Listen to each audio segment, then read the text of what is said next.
중풍병자 낫게 한 부분에 대해서 보겠습니다. 18쪽. 성경에 중풍병자 낫게 한 이야기가 두 번 나오죠. 로마의 백부장의 하인하고 그다음에 이제 또 다른 중풍병자가 이제 침상에서 내려오잖아요. 그 두 중풍병자를 이제 별도로 하지 않고 하나로 묶어서 이제 보겠습니다.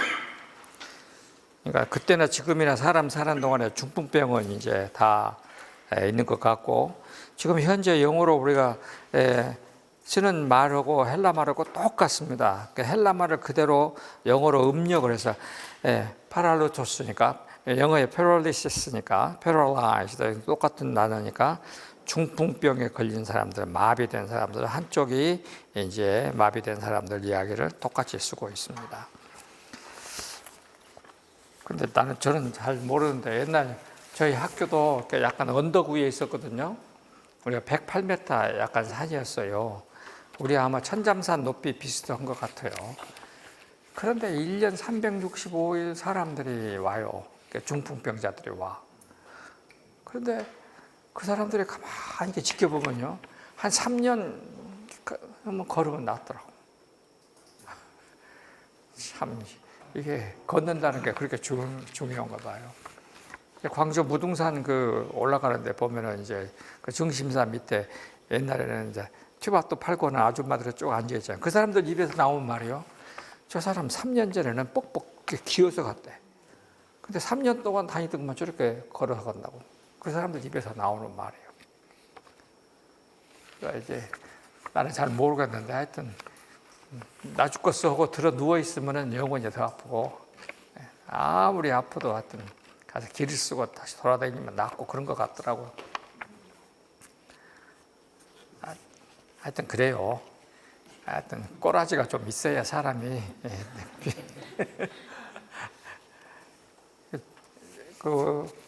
광주 기독병원에 이제 오래된, 그때는 정년도 거의 없을 때쯤 오래된 간호사 분들이 이제 우리 교회의 이제 권사님들 다 그랬잖아요. 그분들이 얘기를 이렇게 하더라고. 응급실에 환자가 들어왔는데 너무 얌전하면 거의 죽는다. 응급실에 딱 누우면 막 몸부림치고 막 이렇게 하면 그 사람은 살아서 나간대. 하여튼 그래요.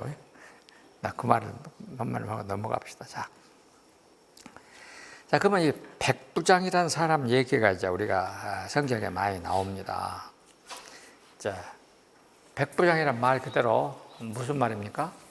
100명의 군대를 거리고 있는, 휘하 장교, 부하가 100명 있는 사람이 백부장입니다.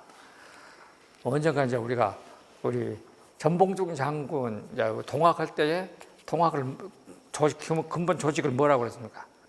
접, 한 접, 두 접, 그래 접이라고 그랬어요. 접이 뭔 말이냐? 접이 뭔 말이요? 꽃감 10개, 이렇게 10개씩 낀 거 있으면 뭐예요? 한 접, 옛날에 꽃감 살 때 한 접 샀거든요. 100개. 100개를 한 접이라고 그랬어요. 접은 100개를 말합니다. 우리 말로는. 그러니까 접주, 전봉준 장군은 대접주, 접이 한 개 가지고 상당히 많이 가지고 있었던 것 같더라고요. 그러면 이 가버나움의 백부장은 로마의 군인으로 이야기가 나왔습니다. 백부장이 우리에게 주는 메시지는 뭐냐면, 나로 인하여 너를 살리는 거거든요. 성경의 기본 정신이 나로 인하여 너까지입니다. 여러분 꼭 그걸 알으셔야 돼요. 성경의 기본 정신은 나로 인하여 너까지입니다. 자, 거기 19번 각주 보세요. 19페이지 밑에 19번 각주. 나로 인하여 너까지의 첫 번째 주체는 아브라함이에요. 아브라함이 다니면서 땅의 모든 백성을, 족속을 복을 받게 하는 일을 했어요. 아브라함이 첫 번째예요. 그 다음에 창세기 26장부터 나와서 29장에 이삭으로 말미암아서 이삭을 만났던 아비멜렉과 블레셋 장군들이 예수 하나님을 만나게 됐어요. 그 다음에 야곱이 외삼촌 집에 갔을 때에 외삼촌이 30장 여호와께서 너로 말미암아 나에게 복을 주었다. 그러겠어요. 그 다음에 요셉이 보디발 장군의 집에 있을 때에 창세기 39장에 요셉을 통하여 애굽 사람의 집에 복이 내렸다. 이게 기독교의 가장 기본 정신입니다. 나로 인하여 너까지.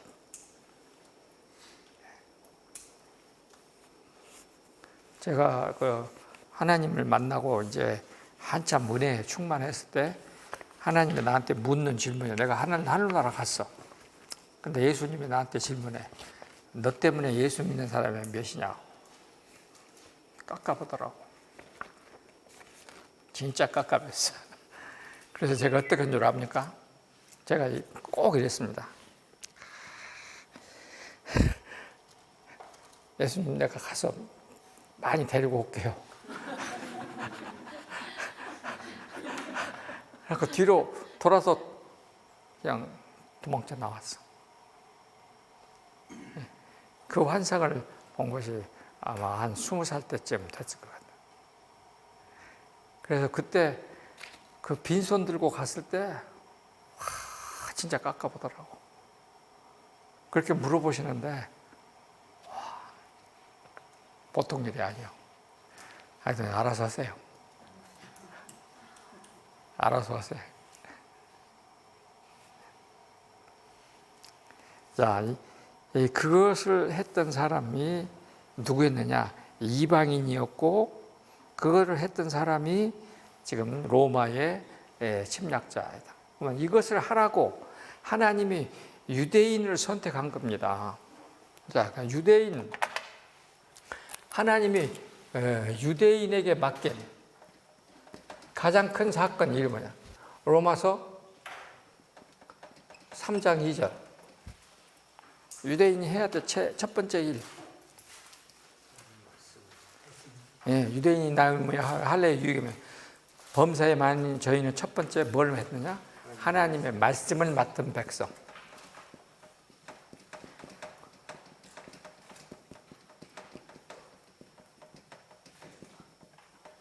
말씀을 맡은 백성입니다. 유대인에게 두 번째 이사야 43장 거기 10절 내가 따랐어요. 하나님의 자 증언자. 이사야 43장 10절 보세요.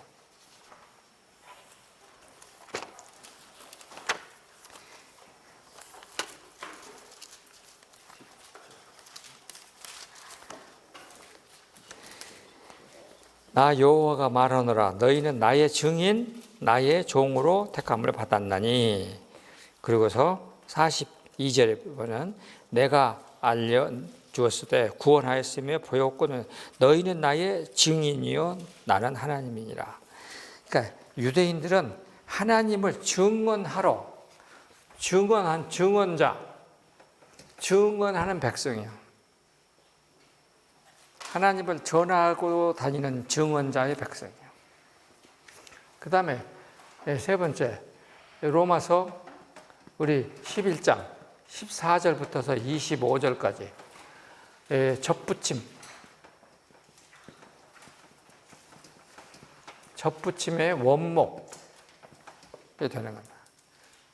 접붙임을 하는 그 모든 사람들의 원목이 되는 거죠.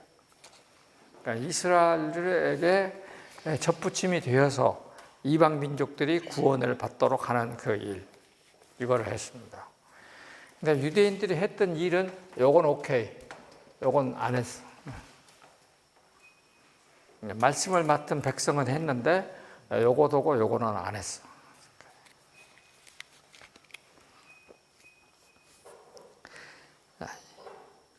가만히 이제 생각해 보면 이래요.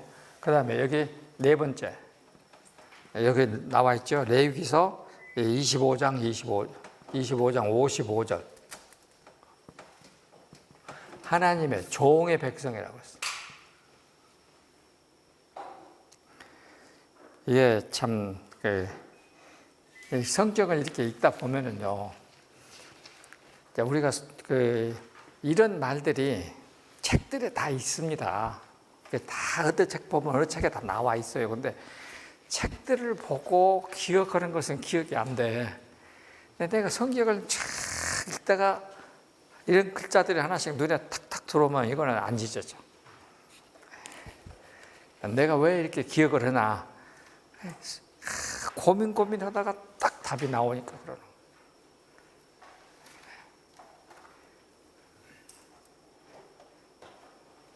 저도 옛날 학교에서 강의할 때는 막 다른 책들 보고 정리해갖고 노트 정리해갖고 다 한 번 강의 오고 나면 생각도 안 나.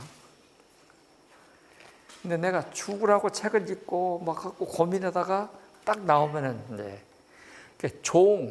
우리가 로마서 1장 1절에 예수 그리스도의 종 바울은 종의 제1번 일이 뭐라고 그랬습니까? 편지 전달자. 둘로스 편지 전달자. 그러니까 이스라엘 사람들은 유대인들은 하나님의 편지를 전달하는 것을 맡은 백성.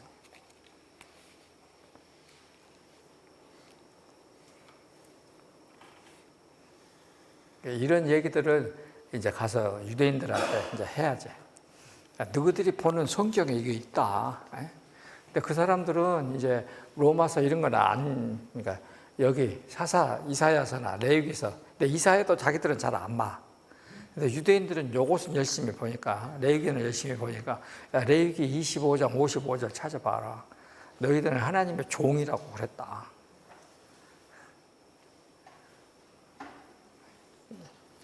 유대인들이 맡은 역할입니다. 그러면은 이렇게 종의 역할을 열심히 유대인들이 하지 않으니까 그 일을 로마의 백부장이 이제 하는 겁니다. 그래서 여러분 이거 그 표 보세요. 마가는 없고 누가에만 있고 요한도 없고. 자, 넘어갑시다. 그 다음 페이지. 자, 그러면은 왜 이 로마의 백부장은 자기 하인의 종의 이야기를 그렇게 했을까 하는 얘기입니다. 자, 읽어봅시다. 로마 총독의 지휘 아래 있는 로마의 군대의 백부장은 100명의 부하를 둔 부대의 장이다. 그래서 로마 주둔병의 기초 단위인 100명의 군인들을 주의하는 하급 장교로서 유대인들의 일상적인 삶과 긴밀한 관계를 가진 대민 감독관이라고 말을 할 수 있다. 그렇게 말했습니다. 자, 그러면 여러분이 알다시피 이 로마의 군인이면은 로마의 군인으로서 제일 가기 싫어하는 동네가 어디냐면 팔레스타인이었어요.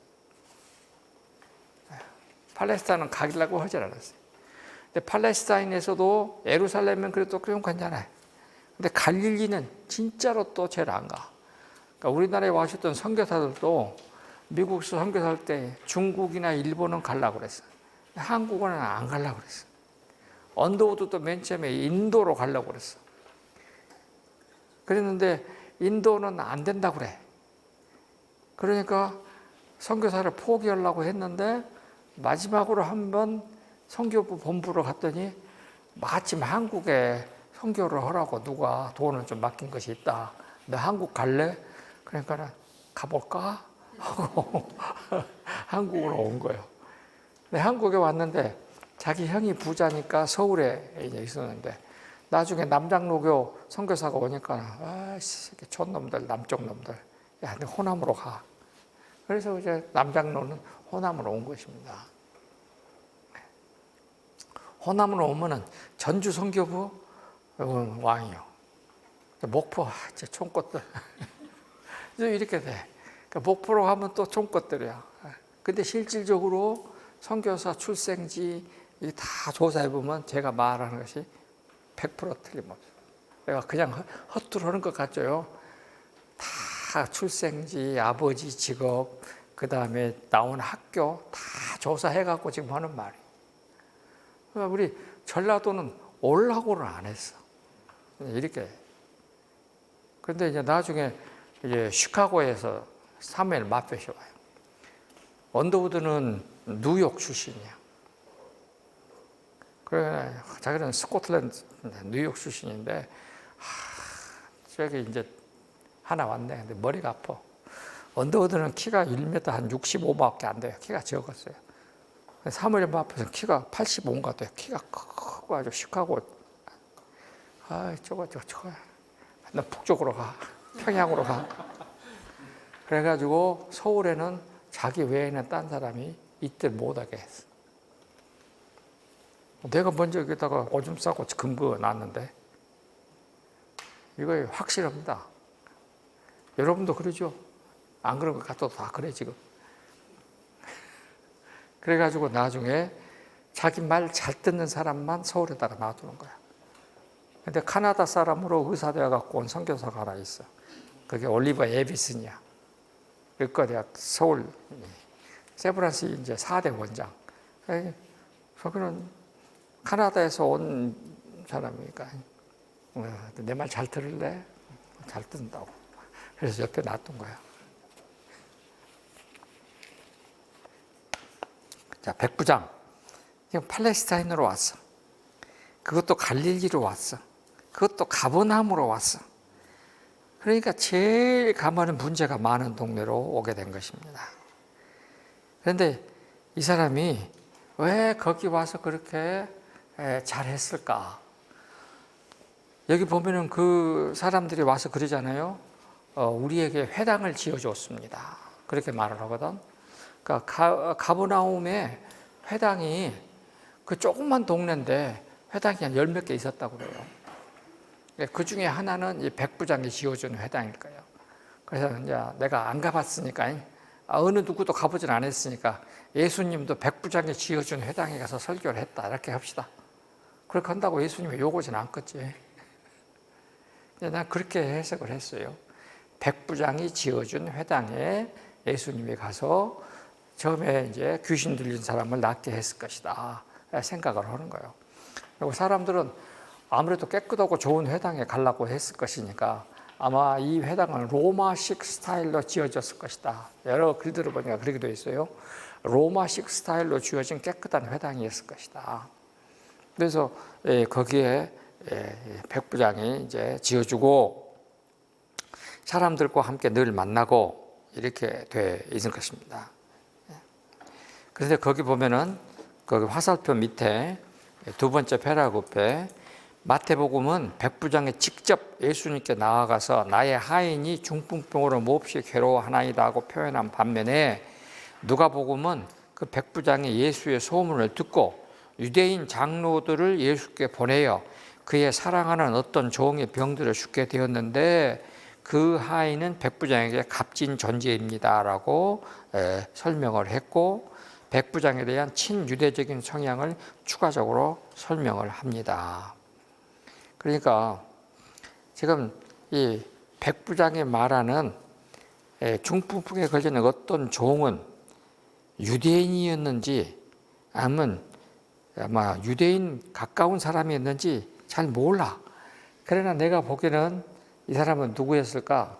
유대인으로서 백부장에게 그런 그 갈릴리 지역의 모든 정보를 다 전해주는 굉장히 중요한 자기 부대의 유대인 친 로마주의자였을 것이다 라고 생각을 해보는 것입니다.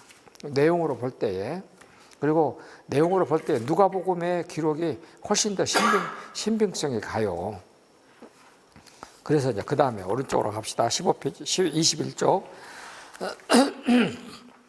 거기 보면은 두 번째 패라그래프에 누가복음의 기록에 통하여 그가 유대인 장로들과 벗들로 표기된 지인들이 상당히 많이 있었다라고 말을 합니다.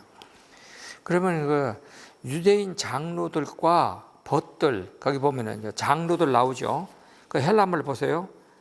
지난번에 여러분에게 써드렸는데 프레스뷰테로스예요.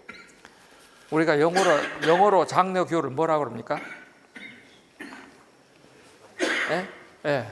영어로 장로교를 presbytery 이렇게 말해요. 요 단어하고 똑같은 단어를 썼습니다. 헬라어가. 그러니까 헬라어를 영어로 그대로 옮겨놔서 장로예요.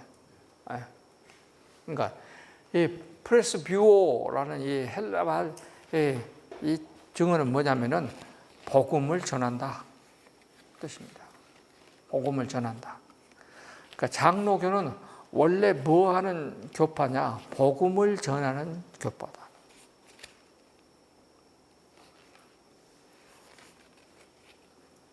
그래서 복음을 전하는 사람들로서 이 사람들을 뭐라고 말하느냐? 그리스도의 이 사신, 복음을 전하는 대사,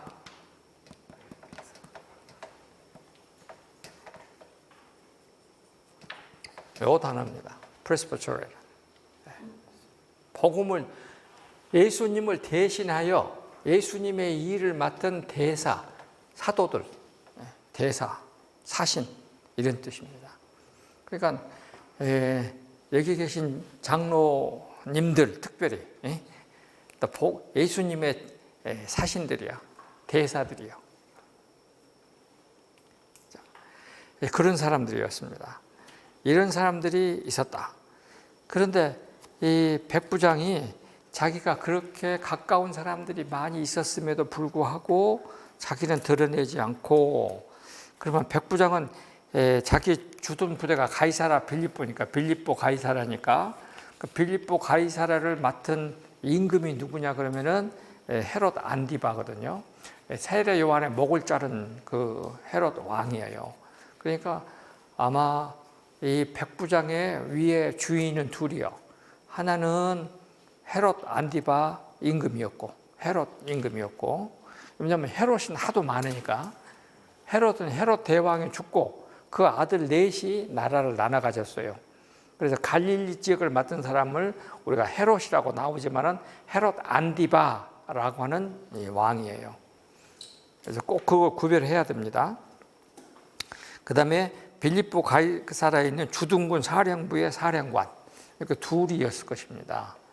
그런 사이에서 이 사람은 그런 일을 하는데, 누가복음 7장 5절에 우리를 사랑합니다. 그리고 과거에 회당을 지었나이다 이랬거든요. 근데 여기 우리를 사랑합니다라고 하면은 헬라말은 사랑은 단어가 여러 가지잖아요. 필레오가 있고, 아가페도 있고, 여러 가지요. 4개의 단어가 있어요. 근데 이게 아가페를 썼다고. 아가페. 그러니까 하나님이 사람을 사랑하시는 단어를 썼어요. 그러니까 이 아가페는 제가 일부러 이거 이 단어의 의미를 정확하게 찾아서 써놨습니다. 영어로 써놨어요. 일부러 여러분들이 다 찾아서 읽으시라고. 무슨 뜻이냐면은 사랑, 이 아가페 사랑은 셀프 기붕이야. 자기 자신을 주기를 원하는, 자기의 전부를 주려고 하는 사랑. 하나님이 우리에게 자기 전부를 주시는 거야. 그리고도 그것을 너무 즐거워해. 그렇게 하시는 것을 즐거워하는 그런 사랑.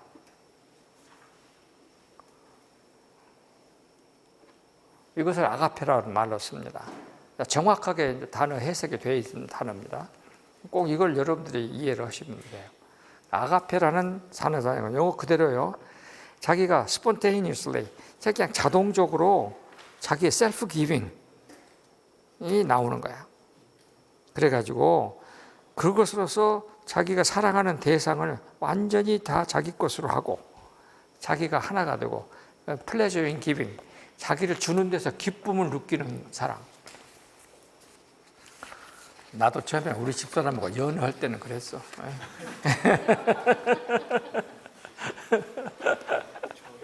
우리 집사람 꼬시려고 막 할 때는 그랬어. 근데 이제 조금 지나니까 안 그러더라고.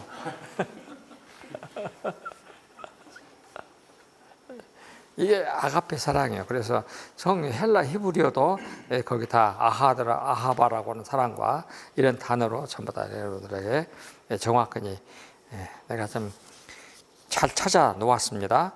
그래서 거기 제일 밑에 21절, 여기에서 놓치지 않아야 할 사항은 하나님의 사랑, 아가파오, 아가페는 하나님을 주시는 분, 그것도 먼저 주시는 분, 사랑을 주신 데 따른 어떠한 대가도 바라지 않으시는 분, 대상을 구별하여 차별적으로 주시지도 않으시는 분, 차별도 없이 주시는 사랑, 이것을 아가페 사랑이라고 그런다. 그러니까 주시는 분, 그것도 먼저 주시는 분, 대가를 바라지 않고 주시는 분, 구별 없이 주시는 분, 이렇게 할 때 우리가 이것을 아가페라고 그런다.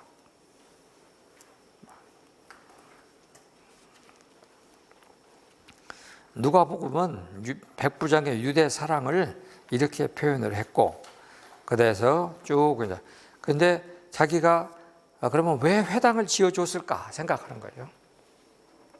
왜 회당을 안 지어줘도 되는데 왜 회당을 지어줬을까 생각한다면 자기가 친유대적인 우호 정책을 발휘했을 것이다라고 생각을 합니다.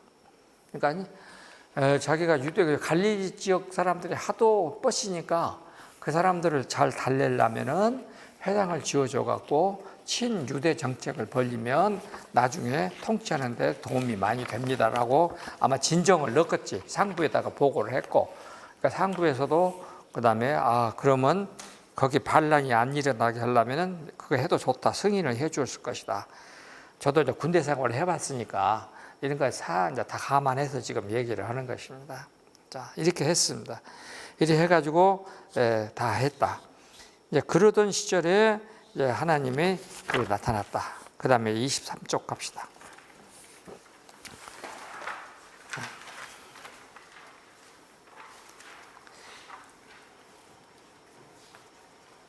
그런데 예수님이 백부장의 집에 따라가십니다. 그런데 그 사람이 그래요. 이제 그 종들, 장로들 따라서 백부장의 집으로 가는데 백부장이 또 사람을 보내. 그래갖고 또 말을 하는 거야. 나는 당신이 우리 집에 오시는 수고를 나는 감당할 수가 없습니다. 라고 말을 하잖아요. 여러분들도 아마 그 마태복음 8장에 나오는 이 부분을 읽어보면은 그 후장에 나오는 왜 이게 무슨 말로 이렇게 했을까? 저도 그거 굉장히 의문이었어요. 그래서 이번에 다시 한번 정확하게 한번 정리를 했습니다. 그랬더니 그 중간에 거기 제가 작은 글씨로 인용해 놓은 부분을 한번 읽어보세요. 저 백부장이 장로들과 벗들을 자기 휘하에, 그러니까 이거 헬라 말로 하면 자기 가슴 아래에 두고서 수족처럼 부리더니 이번에는 아픈 사람을 낫게 하고 귀신을 쫓아내는 능력자 나사렛 예수마저도 자기 휘하의 사람으로 삼으려고 자기 집으로 끌어들이는구나 라고 오해의 소지가 있기 때문에 저는 그렇게 오해되는 것을 원치 않아서 당신이 우리 집에 오시는 것을 감당할 수 없습니다 라고 표현했을 것이다. 그러잖아요. 지금 보면 아까 보면 장로들, 벗들, 그러니까 당시 그 가버나움과 갈릴리 지역의 유력 인사들은 다 자기 손으로 다 포섭을 해놨어. 그런데 예수님까지 끌어들여 갖고 우리를 위해서 마음대로 수족처럼 부리려고 그런다. 그러니까 이번에는 예수님마저 수족처럼 부리려고 그러구나. 이렇게 오해 들을 소지가 있기 때문에 당신이 우리 집에 오시는 걸 저는 감당할 수가 없습니다. 그러니까 이제 예수님이 여러분들 잠언서를 읽어보면은 선한 일도 조심해라. 진리라고 다 말하는 것은 아니다. 잠언서에 숱하게 나옵니다.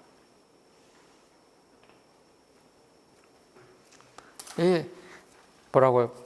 자, 로마서 12장 보세요.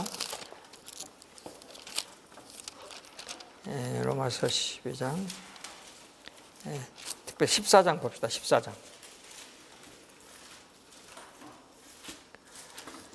로마서 14장 22절. 자, 그 다음 16절부터 읽고, 그러므로 너희의 선한 것이 비방을 받지 않게 하라. 그 다음에 22절에 로마서 14장입니다. 너에게 있는 믿음을 하나님 앞에서 스스로 가지고 있으라. 자기의 옳다 하는 바로 자기를 정죄하지 아니하는 자는 복이 있도다. 자기가 지금 예수님에게 그래서 부탁하는 것은 옳은 일이야. 회당을 지어주는 것도 옳은 일이야. 근데 그것 때문에 자기의 발등을 찍는 일이 돼서는 안 된다고 생각을 하는 것입니다. 그래서 이 백부장은 굉장히 참 훌륭한 사람이다 생각을 합니다. 그러니까 이 성경에는 우리 집에 오시는 것을 감당할 수 없습니다라는 말만 있지만 내가 그 말을 깊이 생각해 보니까 지금 말씀드리고 있는 이렇게 해석이 되더라 이 말입니다. 그래서 예수님을 거부하는 것이 아니라 그렇게 오해될까 봐 내가 못하겠습니다 라고 하는 것입니다. 참 진짜로 사려 깊은 사람이다 생각이 들어요. 그리고 나서 그 다음에 저는 그 일을 감당할 수 없는 존재입니다. 다시 말하면 나는 당신이 우리 집에 오시는 것을 감당할 수 없는 존재입니다 라고 말하는 거예요. 그러면 이 말 속에는 뭐요? 예수님 당신은 하나님의 아들이시고 그런 큰 일을 하시는 분인데 나는 당신의 하는 일에 비하면 내놓을 것이 하나도 없는 그냥 일종의 적은 사람입니다. 필부에 불과합니다. 격이 맞지 않습니다 라고 자기가 내려가는 거야. 그러면서 말씀만 하십시오. 자, 여기 성경에 보면 내가 성경에서 예수님이 칭찬을 그렇게 많이 하시지 않았어요. 근데 이 사람에게 하는 이 칭찬만큼 그렇게 큰 칭찬이 없어요. 자, 보세요. 거기 마태복음 8장에 보세요. 8장 10절. 예수께서 이 사람을 보시고 놀랍게 여겨 따르는 자들에게 이르시되 내가 진실로 너에게 이르노니 이스라엘 중에서 아무에게서도 이만한 믿음을 보지 못했다. 왜 그러냐? 너에게 이르노니 동서로부터 많은 사람이 이르되 아브라함과 형구에 바로 이 사람밖에 안 된다 해가지고 예수님이 10절에 그렇게 칭찬했어. 이스라엘 중에서 이만한 믿음을 가진 사람은 내가 보지 못했다.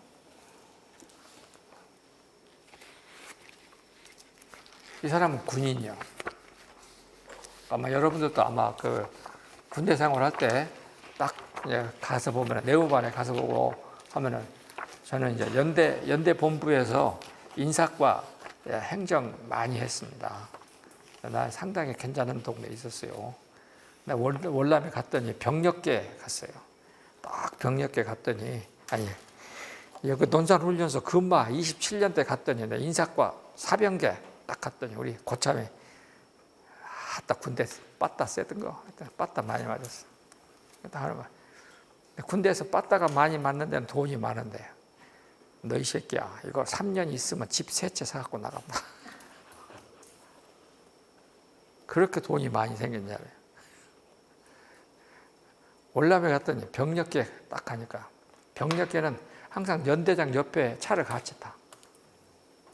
그럼 병력계는 뭐냐면은 우리 부대 내에 그 연대니까 3,000명인데 3,000명에 장교 몇 명, 뭐 하사관 몇 명 해갖고 뭐 대령 몇 명 이거 다 병력 보고를 각 중대별로 다 해. 그러면 이제 전쟁하고 나면은 사람이 이제 막 죽고 그러잖아요. 부상 나오고 그걸 다 통계를 내 가지고 이제 여기서 A 부대를 B로 옮기고 이렇게 전투에 투입하고 이런 것을 총괄로 하는 숫자 통계 보고를 하는 사람이 병력계. 그러니까 나는 그런 것만 하는 줄 알았어. 그런데 보니까 이제 일중대에 가라 군대 말로 없는 허상 군인이 한 10명 있어. 10명.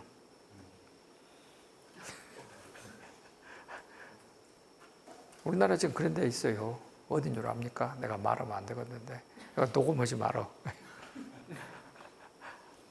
이거 뭐 사회복지 법인들 다 있어. 군대 말로 군대는 후원하는 거예요. 1종, 2종, 3종, 4종, 5종, 6종 그래. 1종이 뭐예요? 주식 쌀. 한 사람당 쌀을 얼마 먹는다. 그 다음에 2, 피복. 3종. 4종, 기름. 5종, 이제 각종 부식, 뭐, 과일 같은 거. 그러니까 사람 하나에 5종 이제 돈이야, 월급. 이것이 다 나가. 그러니까 사람 하나 있으면은 그만큼 생기는 거야.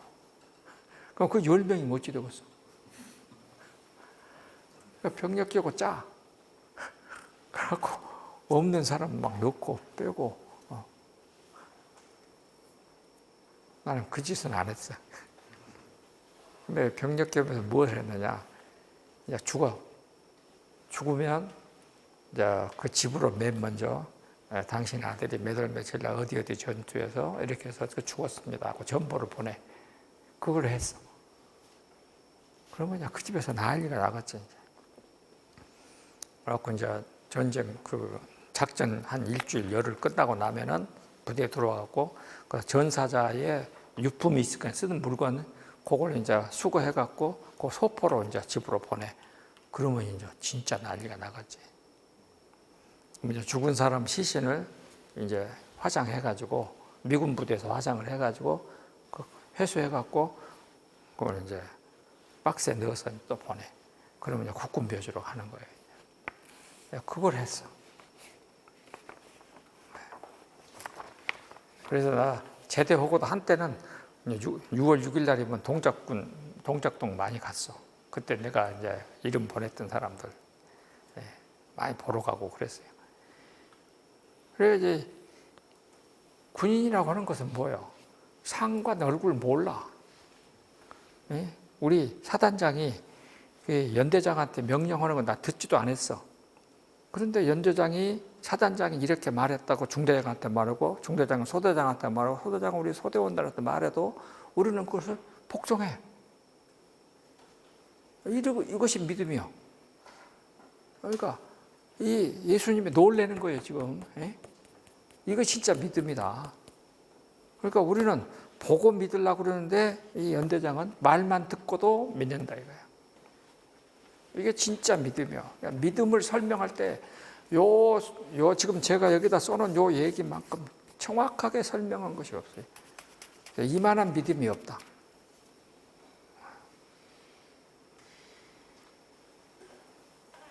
마태복음 8장에 있는 이 10절에 있는 그 내용을 제가 나름대로 많이 이제 풀어서 써놓았으니까 여러분 나중에 어디 가서 설명할 때에 정확하게 하십시오. 그래가지고 25쪽 백부장의 속 깊은 배려와 상황 설명은 상관의 명령 전달과 아랫사람의 명령 수행의 관계 이해에 기초한 저는 감당할 수 없는 존재입니다. 다만 말씀만 하시옵소서. 의의 어느 구사는 예수님을 놀랍게 하셨다. 여기에서 말하는 놀랍게 하다 하는 말은 지난번에 내가 여러분에게 말했죠. 성경에 놀랍게 하다는 단어가 크게 세 가지가 나온다. 1번 지금 여기 말하는 영어로 사우마조. 사우마조는 이거는 사우가 뭐냐면은 사우는 환상을 보다. 아주 놀라운 환상을 보다. 그래가지고 내가 놀란다. 이런데 지금 여기 여러분 써놨으니까 여기서 쓰는 동사는 환상을 보고 놀라다. 그러니까 지금까지 안 보던 것을 내가 봤다 이 말이에요. 그러니까 예수님이 지금 그 12사람의 회당에 가셔가지고 예루살렘 성전에 가가지고 지금 그 율법 학자들하고 이야기하는 걸 보고 처음에 내가 못 볼 것을 봤다. 우리말로 뭐냐면 못 볼 것을 봤다 그 말이에요. 안 볼 것을 봤다. 환상을 봤다. 두 번째, 이제 우리말로 영어로 하면은 에크플라소. 플라소 하지 마. 플라소. 에크플라소는 입이 벌어져서 다물어지지 않는다. 그러니까 입이 다물어지지 않는다.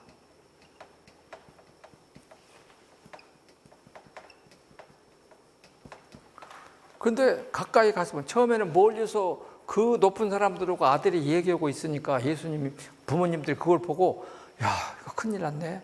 이거 놀랐어.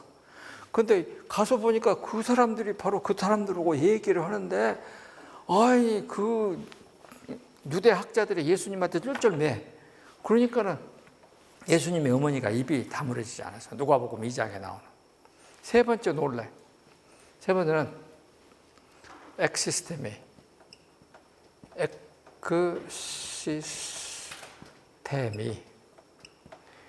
에크시스테미는 영어로 엑스타시야. 엑스타시. 우리가 엑스타시가 뭐예요?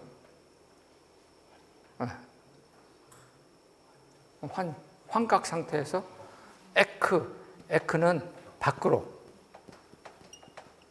요거 스타시는 서 있는 것, 그러니까 존재, 서다 혹은 존재. 내가 나의 존재 밖으로 나가는 거야. 그러니까 정신을 잃어버리다. 정신을 잃어버려. 내가 존재 밖으로 나가버렸어. 나의 존재 밖으로. 엑스타시. 그러니까 마약을 먹으면 존재 밖으로 나가. 다른 내가 돼버리는 거야. 엑스타시. 유대인 학자들은 예수님이 말씀하신 걸 듣고 정신을 잃어버렸어. 정신을 잃다.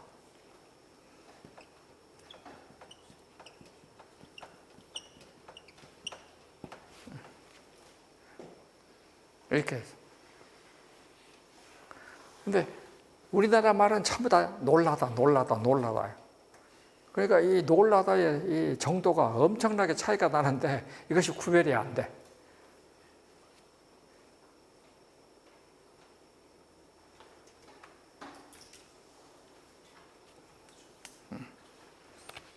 그래서 예수님은 이렇게 놀랐어. 백부장을 보고, 야, 참 우리말로 말하면 별것 다 봤네. 별놈이네.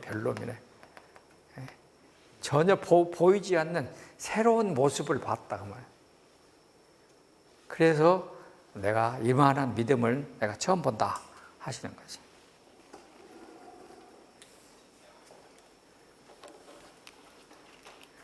여러분들이 지금 이 공부에 오는 재미는 이런 것들을 이제 배우는 거예요.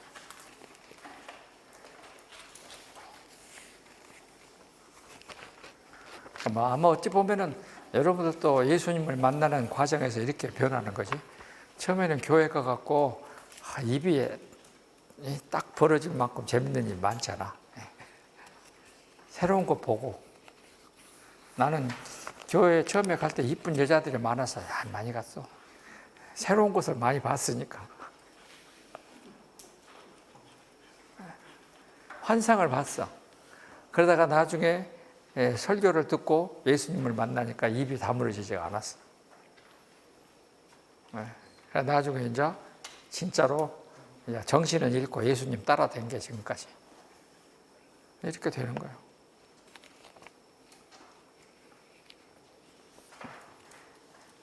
백부장에 대한 이 얘기를 제가 상당히 자세히 썼으니까 꼭 가서 그대로 읽어보시면 여러분들이 가서 어디 누구한테 말할 때 굉장히 도움이 되는 내용들입니다. 그 다음에 이제 그 침상체 내린 사건은 같은 중풍병이지만 이 사람은 뭐가 더 특별하냐? 이 사람은 죄로 인해서 중풍병이 들었다는 것이 확실하게 증명된 거죠. 그러니까 죄로 인하여 병의 원인이 중풍병이었다는 것입니다. 그러니까 왜 그러면 여러분 왜 지붕으로 올라갔을까? 우리 홍 목사님도 이거 설교 많이 했죠. 교회에서 설교 많이 했을 거예요. 지붕을 뚫고 내린 그 친구, 여러분들은 거기를 어느 부분을 강조했을까? 물론 이것도 너로 인하여 나요. 친구들의 믿음으로 인하여 그 환자가 병을 받게 된 거예요. 그건 확실해. 너로 인하여 나. 근데 나는 그 친구들을 통해서 나가 구원받았다가 아니라 나는 친구들의 특별한 점들을 더 강조하고 싶어서 많이 살았어. 자, 그러면 왜 그랬을까? 지난번에 아까 조금 전에 말한 대로 가버나움은 지금 인구만도 2,000명이고 수많은 사람들이 산동네고, 그러면 옛날 성경에 보면은 지금도 보면은 이게 산동네면은 이 사람들이 집을 어떻게 지었습니까? 이렇게. 전부 다 이렇게 지었어요. 이렇게. 그러니까 여기 아랫집의 지붕이 윗집의 마당이에요. 난 니고데모도 이렇게 설명을 해놨어요. 그러니까 유대인들의 집 구조는 전부 다 이런 식이라고. 아랫차의 지붕은 윗집의 마당이에요. 우리가 터키 이런데 그 산동네 이렇게 보면은 전부 다 이런 식으로 다 돼 있더라고. 아래층의 집의 지붕은 윗동네 마당이야. 그래서 니고데모도 예수님이 데리고 여기 지붕에 올라가서 밤새도록 심포지움을 했다고 내가 써놨어요. 틀림없이 그랬을 거예요.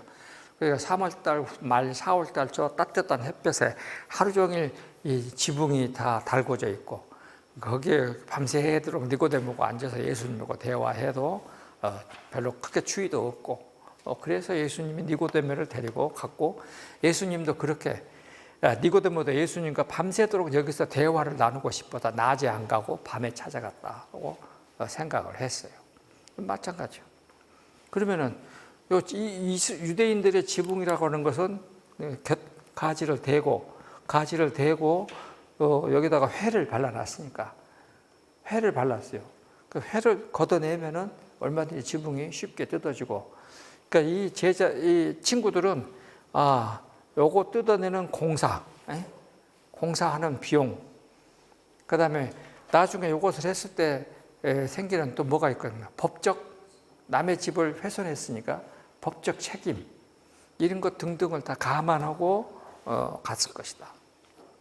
그러면 친구를 병 낫게 하기 위해서 이 정도까지를 감안하고 모의를 해서 그것을 결행하는 사람은 얼마나 많을까. 안중근의 친구가 안중근을 고발했으니까.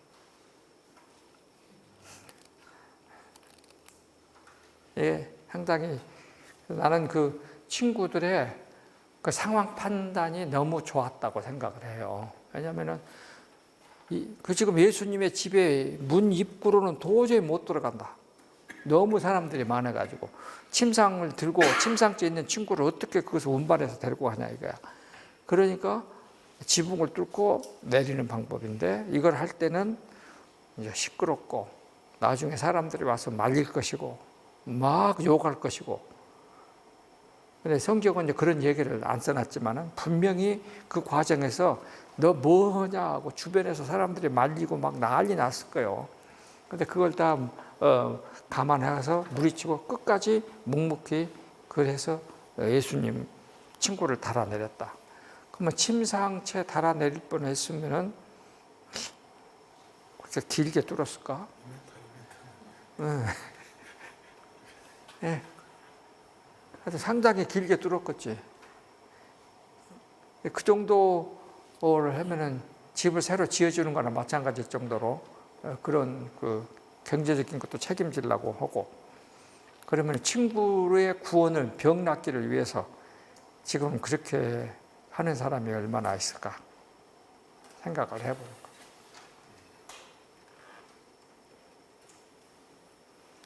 거. 그렇게 하는 사람 봤습니다. 어떤 사람들이냐, 구원파는 그렇게 해요. 나도 어떤 뚱을 통해 나갔는데 미국에서 살고 있는 우리 교포들인데 자기 친구가 일본에 있는데 저 사람을 구원시키고 싶다. 그 사람이 LA에 있는 의사인데 친구들 한 서너 명이 같은 의사들이 그냥 3개월 대리 진료 맡기고 일본까지 가갖고 호텔을 얻어갖고 친구한테 3개월 동안 구워 삶아갖고 구원파로 되돌려. 구원파로. 우리 장로교도 그렇게 하는 사람이 있는가? 옛날에는 했겠죠. 그래서 친구의 병 낫기를 위해서 그렇게 노력했던 사람들. 상당히 중요한 것입니다. 자, 그 다음에 그러면 왜 예수님에게 데리고 가려고 했을까 하는 것입니다. 거기 27쪽. 왜 예수님에게 데리고 가려고 했을까? 아마 그 친구나 아픈 사람의 친구들도 전부 다 유대인이에요.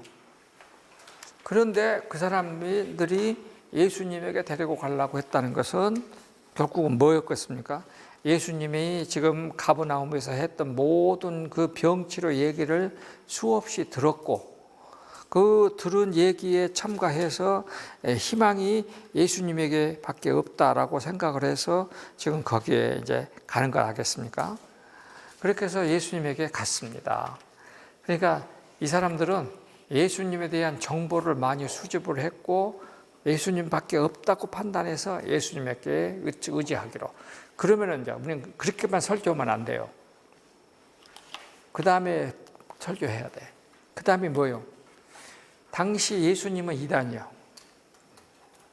당시 예수님은 이단이요. 근데 그 예수님에게 친구를 데리고 간다는 것은 자기들은 뭘로 오해받는 것입니까? 유대교를 떠나고 이단을 따르는 이단자로.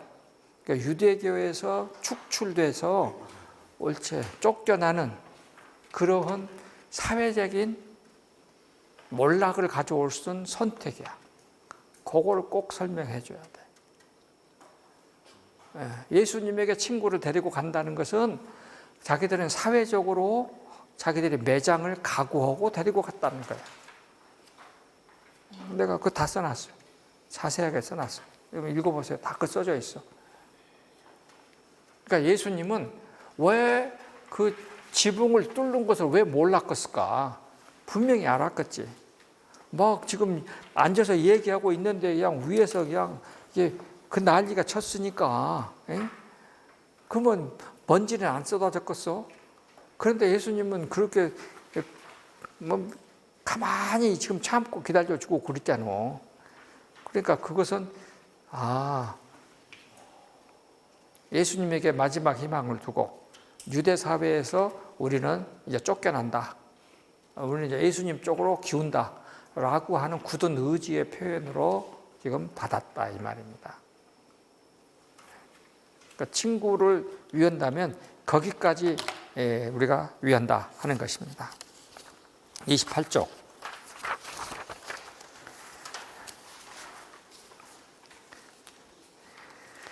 자, 친구들이 예수님을, 성경은 뭐 예수님 바로 앞으로 그냥 침상에 딱 정확하게 측량을 해갖고 내린 것처럼 했겠지만 예수님 집이 커봐야 얼마나 컸겠어요. 그러니까 내렸을 것이고, 예수님이 거치에 지붕을 뚫었고 땀을 흘렸고, 그런데 보면은 거기 내가 28쪽에 밑에서 두 번째 패러그래프에 집안에 있었던 사람들은 지붕에서 나는 소리를 들었을 것이고 그 소리를 그치게 하는 조치를 취하지 않았다는 사실을 어떻게 볼 것인가. 앉아 계신 예수님께서도 다가가서 제자들이 중단시킬까요? 라고 분명히 의견을 물었을 것이다. 그런데 예수님은 그만 놔둬 라고 대답하셨고 예수님의 모습에 제자들은 웬일이야? 영감이 미쳤어? 하는 등등의 반응을 보이면서 손을 쓰지를 않았다는 것입니다. 그러니까 예수님이 놔두라 그랬어. 결과는 침상이 지붕으로부터 예수님이 앉아 계시는 집안의 공간으로 내려왔고 쏟아지는 흙먼지로 인하여 집안의 뿌연한 가운데 엉망이 됐고 서기관들도 움찔 놀라면서 뒤로 물러나 앉았을 것이고 말 없는 젊은 환자는 눈이 휘둥그레진 모습으로 생소한 추격의 주변을 살펴보고 있었을 것이다. 자, 참 내가 지금 그 현장에 있었던 것처럼 제가 상상을 하고 지금 이렇게 쓴 거예요. 제가 여러분들에게 지금 사복음서를 쓰면서 상상이 상당히 상상 이상으로 지금 나오기 시작했습니다. 이렇게 해야 여러분들이 잠 안 자고 읽지. 안 그러면은 자, 그의 믿음을 보시고 소자야 안심하라. 여기 어린 자야 겁먹지 말고 여기 안심하라라는 말은 거기 얘야 겁먹지 말어 마음 풀어 걱정 마 하는 따뜻한 말이었다. 그러니까 우리가 어른들이 애기들한테 야 놀리지 말고 가만히 있어 할 때 그런 말이에요. 안심하라. 거기 이제 헬라 말로 다 거기 써놓았습니다. 내가 거기 30일 각주에 테아소라는 말은 무서워 말라, 담대하라, 용기를 내라 등등의 동사의 명령형을 예수님이 썼습니다. 그러니까 야, 걱정할 것 없어, 겁먹지 말어, 마음 풀어 이런 뜻입니다. 그래서 그들의 믿음을 보시고 그들의 믿음이라는 것은 무엇일까? 하나님께 예수님께로부터 인정받을 정도의 믿음은 어느 정도는 되어야 될까 하는 거죠. 깊게 관찰해 볼 때 친구들은 사전에 모여서 어떻게 중풍병 친구를 예수님께 들여보낼까 주제를 논의했고, 그러나 이들은 집 앞에 모인 인파를 보고서 그 속에 있는 수많은 병자들, 침상에 누운 사람들, 지팡이 의지한 사람들, 보호자의 기대, 주택 파괴죄라는 형사적 책임까지 따르는 방법으로 규결되었고 실천에 옮겼던 것이다. 예수님은 포기하지 않고 자신들의 의지를 관철시키는 이 실행력을 높이 평가하셨고, 친구를 나에게 보내면 내가 틀림없이 낫게 해줄 것으로 믿었기 때문에 법적 책임에 따르는 방법을 선택했던 것으로 받아들이셨던 것이다. 예수님을 믿고 따름으로써 법적인 상황까지 감수하는 믿음을 말하는 것이다. 그래서 병자에게 너의 죄 사함을 받았느니라 그랬습니다. 그러니까 여기 이 복수를 썼어요. 하마르티아이는 복수입니다. 그러니까 죄가 하나 둘이 아니었던가 봐요. 너의 죄들이 사함을 받았다. 우리말은 그냥 죄 사함을 받았다 그러는데 헬라말 원어는 복수입니다. 그래서 이 사건의 중요한 것은 죄로 인하여 병이 발병했는데 그 죄 사함을 받았다. 그러면 이제 우리가 지금까지 로마서 공부할 때 죄는 뭡니까? 죄는 첫 번째 죄가 뭐예요? 하나님을 부정하는 죄. 두 번째는 뭐예요? 예수님을 부정하는 죄. 세 번째는 성령님을 부정하는 죄. 이것이 죄입니다. 그리고 나머지 죄들은 다 거기서 나옵니다. 그러면 죄는 첫 번째가 그 삼위의 하나님을 부정하는 거예요. 그럼 두 번째 죄는 뭐예요? 하나님 자리에다가 뭘 집어넣는 거예요? 우상을 집어넣는 거예요. 그래서 모든 죄는 두 개라 그랬어요. 첫 번째 죄는 삼위의 하나님을 부정하는 죄. 두 번째 죄는 거기에다가 우상을 집어넣는 죄. 그래서 아마 유대주의자였기 때문에 유대주의는 하나님을 부정하는 죄고 유대주의라는 우상을 섬기는 것이다를 말씀하실 것으로 보았습니다. 네. 그렇게 이제 해석해서 그래서 예수님이 그렇게 말씀하시는 것은 내가 인용한 법, 내가 작은 것으로 너희들의 죄가 무엇인지 알기나 해. 하나님의 이름으로 하나님을 부정하고 너희들이 유대교와 유대주의를 하나님 자리에 앉혀놓는 10계명 제1계명과 2계명을 어기고 있다는 거 알기나 해. 너희들은 이미 10계명 2계명대로 하나님의 질투로 말미암아 이 중풍병 환자처럼 스스로 움직이지 못하게 되었단 말이야. 너희들도 친구들에 의하여 내 앞으로 참 의사이신 나 하나님 아들 예수 앞으로 보내줘야 해. 이 환자와 같은 이 존재들아. 누구한테 말하는 것입니까? 그 방에 앉아있는 유대교 지도자들에게 말하는 것이었습니다. 그러니까 예수님이 지금 그 환자가 자기 앞에 내려오는 그 끔찍한 상황을 다 참아내신 것은 바로 자기와 함께 지금 말하고 있는 사두개인들, 지도자들에게 지금 말할 수 있는 건지를 찾는 거예요. 근데 딱 그 사람이 내려오니까 이 죄인아, 그러면 네가 누군데 하나님이 내 죄를 용서해. 그러니까 야 이놈들아, 너네들이 지금 그 죄에 똑같이 있어. 지금 그렇게 말하는 것이야. 그러니까 그 기회가 될 때까지 예수님이 참으셨던 거예요. 그러니까 중풍병자에게 너의 죄의 사함을 받았니라는 말씀하신 이 선표는 바로 눈앞에 앉아있는 유대주의 지도자급에 속한 서기관들에게 너희들도 이 환자와 같아. 너희들도 유대교와 유대주의를 떠나지 않으면 바로 이 중풍병자가 된다는 경고였던 것이다. 그 말씀을 하시는 것이었습니다. 자, 그러면 요거를 오늘날의 우리의 상황에다가 갖다 적용시킨다면 어떻게 되겠습니까? 우리도 이런 상황들 수없이 많이, 우리도 하나님 아닌 것을 하나님 자리에 올려놓고 하나님인 것처럼 우리가 지금 엄청나게 많이 말하잖아요. 제가 이번에 월상 예배 때 이렇게 말을 했어요. 월상 예배 참석하신 분들은 다 들었을 거예요. 아니, 별로 없네, 여기는. 내가 무슨 말을 했냐면은 지금 일본에게 감사해야 됩니다라고 말하는 것은 뭐요? 이번에 지금 KBS 박민 사장한테 우리 황정아 국회의원이 일제시대 때 우리 국적은 뭐요? 물어보니까 말 못해. 그러니까 일본입니까? 나 깊이 생각을 안 해봤습니다. 그 말 못해. 그 말은 일본입니다 그 말이요. 그러면 여러분들은 한 가지 알아야 돼. 우리가 만약 일본인으로 일본 국적을 가졌다면, 일본 국적, 제가 조선 사람들도 첫 번째 뭐 돼야 되겠습니까? 여기 남자들은, 그때 살았던 남자들은 다 뭐 돼야 되겠습니까? 징집돼야죠. 우리 징집을 안 해서 일본 군인으로 징집이 안 됐어. 1번이요, 이것이. 2번은 뭐요? 징집이 안 됐어. 이게 제일 큰 거예요. 네. 징집을 안 시켰어. 그러면 우리가 뭐요? 여권이 없었어. 우리한테는 일본 여권을 주질 않았어. 한국 사람들 해외 여행을 할 수가 없어. 특별하게 허용된 사람만 여권을 받고 나갔어. 그것도 일본 여권. 그러니까 우리는 여권이 없었어. 그 다음에 우리는 한국 사람은 일본 주민등록증이 없었어. 그래서 일본은 안 내지, 우리는 외지요. 그러니까 내지인 외지인 그랬어. 그래가지고 우리는 일본 천황의 일본 사람들은 그건 천황의 적자, 조선 사람들은 천황의 서자 그랬어.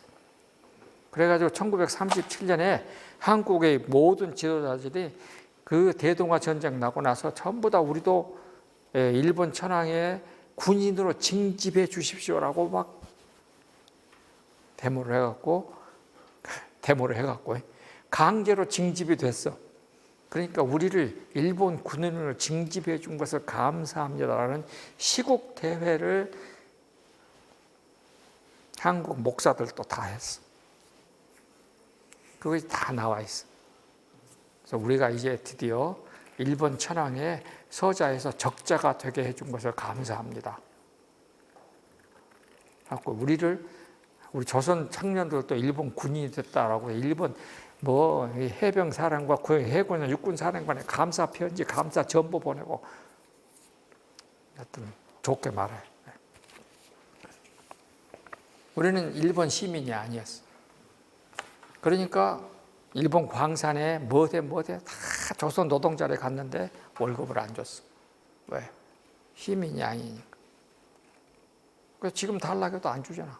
시민이 아닌데 어떻게 줘?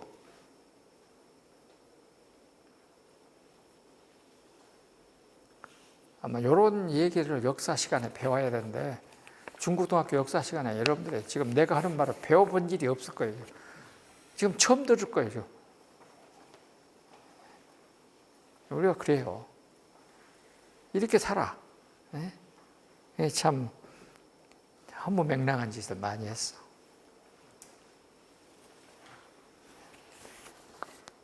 그렇게 됐습니다.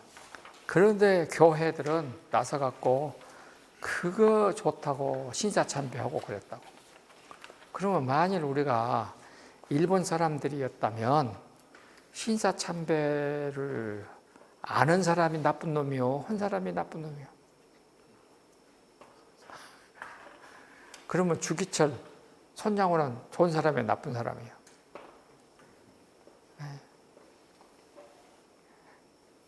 정신 차려야 돼. 이렇게 되는 거죠.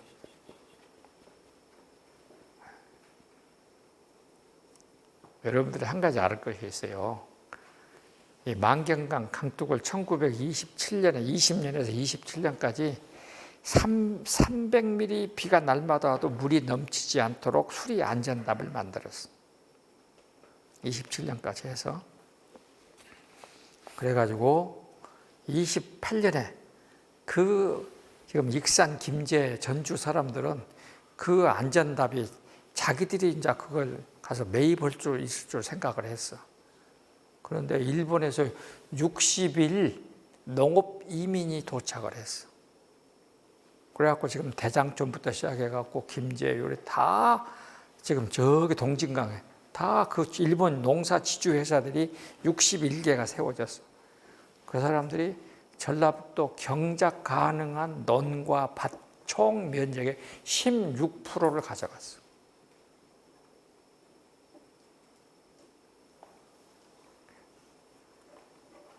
알긴 한가 몰라. 그런데 일본이 위대하다고?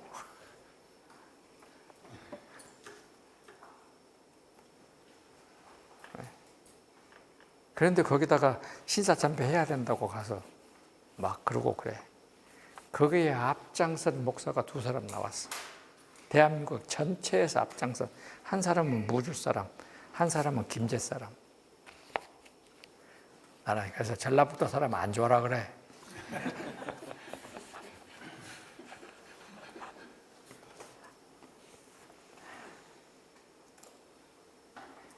예, 그랬다고. 그러니까 아무튼 이 죄의 문제가 이제 서기관과 바리새인 사이에 나타나고, 죄의 사함의 권능은 하나님이 하시는 것인데 예수님이 하셨거든. 그러니까 지금 예수님이 자신이 하나님이시다라고 하는 것을 나타내는 이 첫 번째 사건입니다. 이것이. 그러니까 죄라고 하는 것을 규정하고 죄라고 하는 것을 사할 수 있는 능력은 지금까지 유대인들서는 아버지 하나님에게만 있는 것인데 예수님이 지금 그렇게 하시는 것이거든요. 그래서 거기 이 31쪽 거기 보면은 인자가 세상에서 죄 사하는 권세가 있는 줄 너희로 알게 하려 하노라 라고 할 때 그 위에 위패라, 예수께서는 그 위패라 그랬고, 예수께서는 서기관들에게 어찌하여 마음에 악한 생각을 하느냐 말씀하셨다. 즉 너희들이 마음속으로 악한 짓을 꾸미는구나. 그들의 속내를 지적하심으로써 움찔 놀라게 하셨다. 서기관들의 속내, 즉 생각에 대하여 예수님은 엔투메시스라는 단어를 썼는데 이 말은 생각, 계획, 고안 등을 뜻하는 단어이다. 그래서 예수님은 너희들이 나를 죽이려고 하는 악한 일을 마음속으로 꾸미고 계획하고 있구나 라고 하는 동일한 의미로 이 단어를 사용하셨다는 것입니다. 그래서 너희들에게 지금 이렇게 해서 말씀하신 내용들입니다. 나머지는 여러분들이 집에 가서 읽으시면 됩니다. 아마 지금까지 여러분들이 지금 읽으셨던 성경에 있는 그런 사건들이 간단한 것 같았는데 정리하다 보니까 이렇게 깊게 이야기가 써졌습니다. 오늘은 일본 욕을 좀 해서 조금 속이 시원하네.